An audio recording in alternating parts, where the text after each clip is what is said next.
ये फिल्म सच्चे और काल्पनिक तत्वों दोनों को जोड़ती है, जो रियल लाइफ पादरी फादर गैब्रियल एमर्थ से इंस्पायर्ड है, जिन्होंने अपने लाइफ टाइम में कई सारे एक्सॉर्शंस किए थे।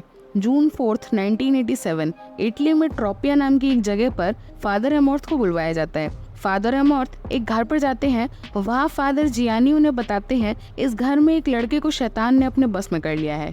फादर एमॉर्थ पूछते हैं आपको कैसे पता?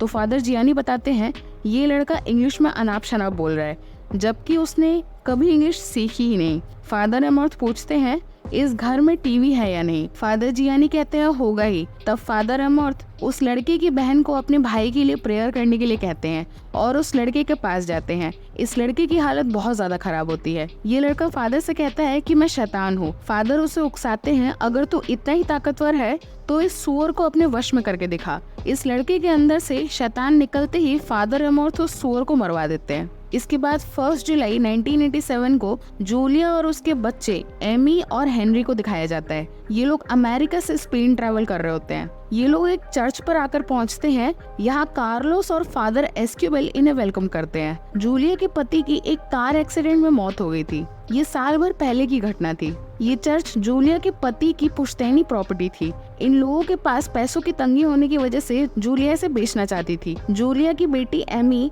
एक बिगड़े हुए टीनेजर होती है। उसे यहाँ आना बिल्कुल अच्छा नहीं लगता। दोनों बच्चे थोड़ा नाखुश दिखाई देते हैं। हेनरी नीचे बेसमेंट में जाता है। वहाँ उसे एक दीवार पर वेटिकन का सील नजर आता है। वो दीवार उसे क्रैक होती हुई दिखाई देती है। जूलिया एमी को अपने भाई का ख्याल रखने के लिए कहती है। यहाँ हमें पता चलता है कि हेनरी ने पिछले 1 साल से कोई बात ही नहीं की। उसे अपने पिता के मौत का गहरा सदमा लगा था। जुलाई 2, 1987 को फादर एमॉर्थ को रोम बुलवाया जाता है। यहाँ 4 जून को हुए एक्सॉर्शन के लिए फॉर्मल हियरिंग रखवाई गई थी। फादर बताते हैं कि कोई एक्सॉर्शन नहीं हुआ, उस लड़के को दिमागी बीमारी थी। फादर बताते हैं 98% केसेस साइकोलॉजिकल होते हैं। सिर्फ 2% केसेस ऐसे होते हैं जिनमें सच में शैतान होते हैं। कमेटी के लोग फादर एमॉर्थ को एक्यूज करते हैं कि ऐसा नहीं होना चाहिए था। वो लोग कहते हैं कि चर्च अब अपडेट हो गया है। फादर एमॉर्थ कहते हैं अगर शैतान है ही नहीं तो चर्च की जरूरत ही क्या है। फादर एमॉर्थ गुस्से में कहते हैं अगर मुझसे कोई प्रॉब्लम है मेरे बॉस पोप से बात करें, और ये कहकर वो यहाँ से गुस्से में निकल जाते हैं। इसके बाद जूलिया के घर पर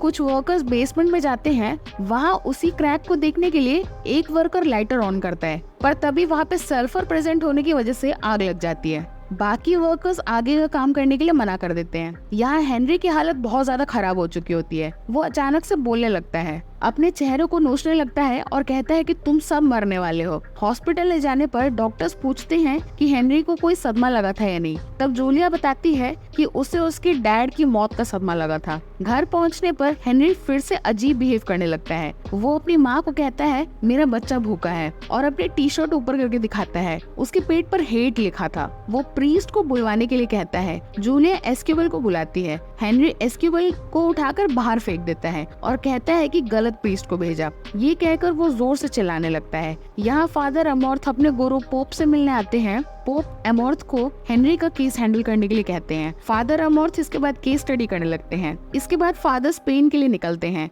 यहाँ फादर एस्क्यूबेल फादर एमॉर्थ से मिलकर बहुत खुश होते हैं। फादर हेनरी से मिलने ऊपर जाते हैं। हेनरी की हालत बहुत ज्यादा खराब हो चुकी होती है। फादर एमॉर्थ भगवान से प्रे करने लगते हैं। तभी हेनरी के अंदर का शैतान फादर पर चिल्लाने लगता है। फादर उससे उसका नाम पूछते हैं। वो शैतान कहता है कि मैं तेरा काल हूँ, तेरे बारे में सब कुछ जानता हूँ और मुझे तेरे सारे पापों का भी पता है। ये सब कहकर वो अपना नाम तब भी नहीं बताता। ये शैतान फादर के किसी पुराने पाप की बात करता है। सीन शिफ्ट होता है जहाँ वॉर चल रहा होता है। फादर एमॉर्थ भी इसी वॉर का एक हिस्सा होते हैं। तभी सीन वापस से प्रेजेंट डे में शिफ्ट होता है। हेनरी के मुंह से एक मरी हुई चिड़िया निकलती है। फादर ये सब देखकर वहाँ से निकल जाते हैं। इसके बाद फादर जूलिया को बताते हैं कि हेनरी एक शैतान के बस में है। जूलिया फादर को बताती है कि हेनरी ने अपने पिता को मरते हुए देखा था, इसी वजह से उसे गहरा सदमा लगा था। फादर जूलिया को हौसला रखने के लिए कहते हैं। यहाँ एमी अपने कमरे में होती है। तभी उसे तेज खटखटाने की आवाज आती है। वो वो हेनरी के पास जाती है। हेनरी के अंदर का शैतान उसे अपने पास बुलाता है।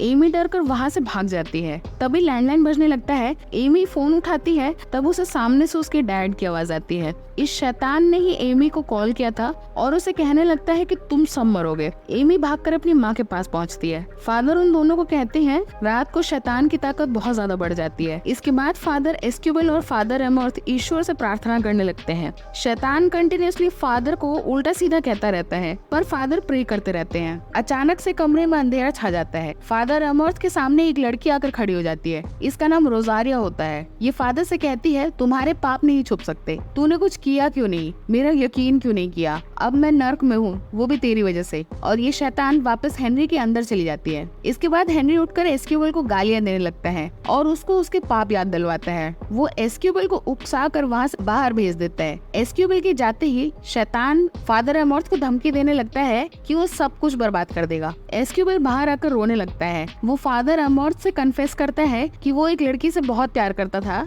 जिसका नाम अडेला था। अडेला चाहती थी कि एस्क्यूबल प्रीस्टहुड को छोड़ दे, पर एस्क्यूबल ने उससे झूठ कहा था।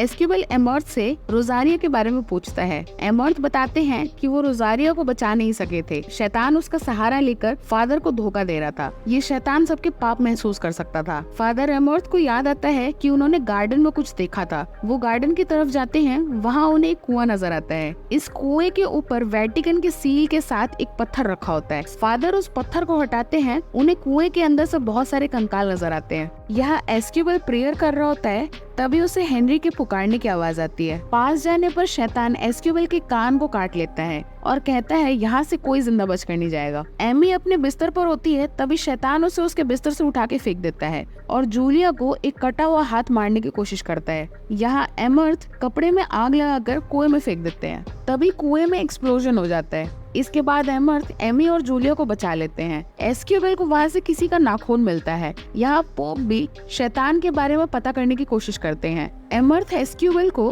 कुएं के पास लेकर जाते हैं। इस कुएं में उन लोगों के कंकाल थे जिन्होंने अपना धर्म नहीं बदला था। ये सब शिकार हो गए थे। ये दौर चर्च का सबसे भयानक दौर था। एमर्थ और एस्क्यूबल नीचे बेसमेंट में पहुंचते हैं जहां वेटिकन का सिंबल था। उस दीवार को तोड़कर ये लोग अंदर जाते हैं। वहां उन्हें बहुत सारे कंकाल दिखते हैं। एक कंकाल एक केज के अंदर भी दिखता है। इसी वक्त हेनरी के अंदर का शैतान भी सतर्क हो जाता है। यहाँ पोप को चर्च से आया एक लेटर मिलता है जिसमें लिखा था, चर्च पर शैतान का हमला हुआ है। शैतान को इस बेसमेंट में कैद कर लिया गया था और शायद कंस्ट्रक्शन के काम की वजह से ये शैतान आजाद हो गया था। पोप लेटर पढ़ते हुए बेहोश हो जाते हैं। उन्हें हॉस्पिटल ले जाया जाता है। इसके बाद जूलिया की नींद खुलती है। वो एमी को ढूंढने लगती है। एमी हेनरी के पास बैठी होती है। शैतान ने एमी को भी पोजेस कर लिया होता है। एमर्थ को थोड़ा अंदर जाने पर फ्रायर दी ओजाडा का कंकाल दिखता है। ये इतिहास के सबसे महान एक्सॉर्सिस्ट में से एक थे। इनके हाथ में एक किताब मिलती है